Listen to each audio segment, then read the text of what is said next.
Nice guy.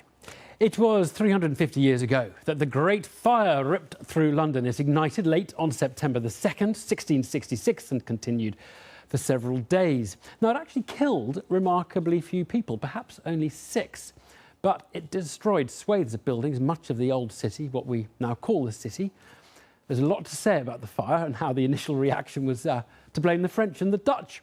But one historian has been looking at the buildings that were lost, the sites the tourists might be gazing upon today had the fire not got to them first. Matthew Green wrote London, a travel guide through time. He's with me now. Matthew, a very good evening to you. Good evening. So you're going to take us through some pictures of one or two of these lost buildings. Let's have a look at the first one. So the first one is going to be Bridewell Palace. This was one of many imposing riverside structures. As you can see, it's rather a rambling brick palace set around a number of courtyards with its own gardens and private wharf. This was built between 1515 and 1520, and it was actually one of Henry VIII's favourite palaces. And we think he had his final, rather sort of quarrelsome supper with Catherine of Aragon. And made of what? Made of made out of brick, which was a sign of status at a time when most of the houses were sort of lurching timber-framed buildings. It was on the bank of the Fleet, and on the 3rd day of the fire, it was hoped that the Fleet would act as a fire break, but instead the fire merely vaulted across and decimated this thing. OK, let's have a look at another one.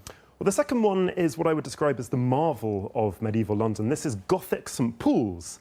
It was a remorselessly Gothic structure. You can see very different to Wren's neoclassical successor. It's all flying buttresses and pointed turrets, crawling with gargoyles, and the most impressive feature was originally the monumental leaden timber spire, which actually rose to 489 feet. You wouldn't get anything as high as that in London again until 1964.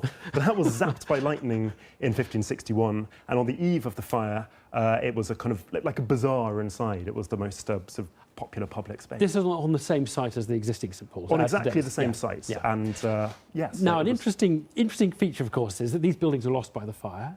If they had not been lost by the fire, they may have been lost anyway, because there are plenty of other things that could have destroyed them, like human action, and we've got one to demonstrate Well, I think so. I mean, the Victorians almost had something of an obsession with knocking down sort of beautiful, antiquated buildings. And if we look at Nonsuch House, this is perhaps my favourite. This is the third one. There we go. This is fabulous. What a building, hey? It's wildly eccentric, meticulously carved, gaudily painted. This was the kind of the marvel of London Bridge. It straddled both sides of the street. It bulged over the swirling Thames, and it's an architectural mongrel. There was really none such like it. So when did this come down?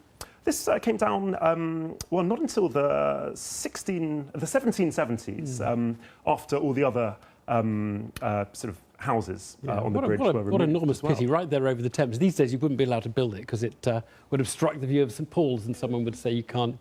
Exactly, and what a shame, because it was, I mean, it's just such a kind of crazy building. Yeah, no, it looks that's the one I really miss.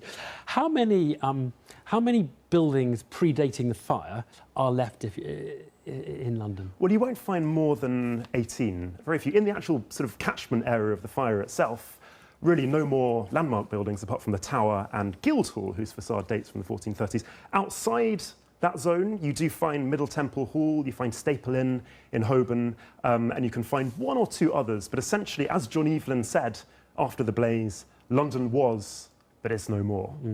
But of course, the streetscape was a very interesting feature of the, well, character of London at the time, presumably. Well, that's true, and much of that is preserved, because you had these grandiose visions. Christopher Wren and others said, let's make it all Italianate and harmonious with the arrow-straight thoroughfares. But of course, Londoners just wanted to get on with it, as they always have wanted to do. So they came back and started building it. And actually, many of the streets today are still labyrinthine, even though the wooden buildings have long since vanished. They still adhere to that old kind of topographical hodgepodge that people knew and loved and feared as medieval London. Matthew, thank you very much. Nice to talk. That's just about it for tonight, but let's end on the elephant.